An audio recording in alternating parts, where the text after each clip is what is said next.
Here's your team dynamic in nature documentary form.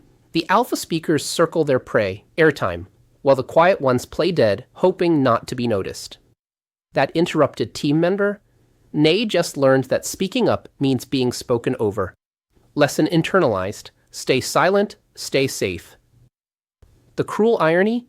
The dominators often have no idea they're dominating. They think they're contributing, leading, adding value. Meanwhile, half the team's brilliance is locked in a soundproof vault because the conversation bouncers keep turning them away at the door. Answer D says call them out publicly. Hey, you're talking too much. Imagine the scene. You interrupt the interrupter to tell them they're interrupting. The room freezes. The dominator either fights back or shuts down completely. Either way, you've created theater, not transformation. What really happens? The loud ones feel attacked. The quiet ones feel vindicated but still voiceless. You've turned a communication problem into a power struggle. Nobody learns to dialogue better when they're busy defending or hiding. Answer B whispers to the dominators privately, speak less, please. Now they're self-conscious, counting their words, performing restraint. But this isn't sustainable change, it's behavioral cosplay.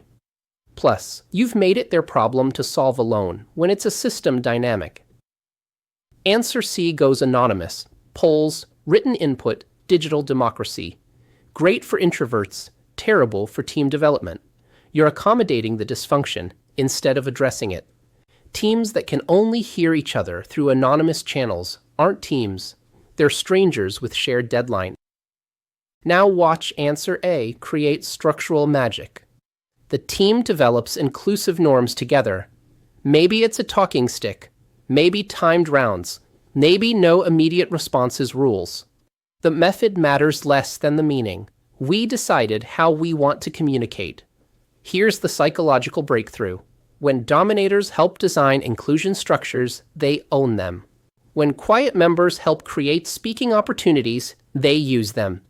It's not about limiting some voices, it's about amplifying all voices. The ICF recognizes that sustainable change comes from systems, not willpower. You don't need dominant members to constantly self-monitor. You need meeting structures that naturally create space.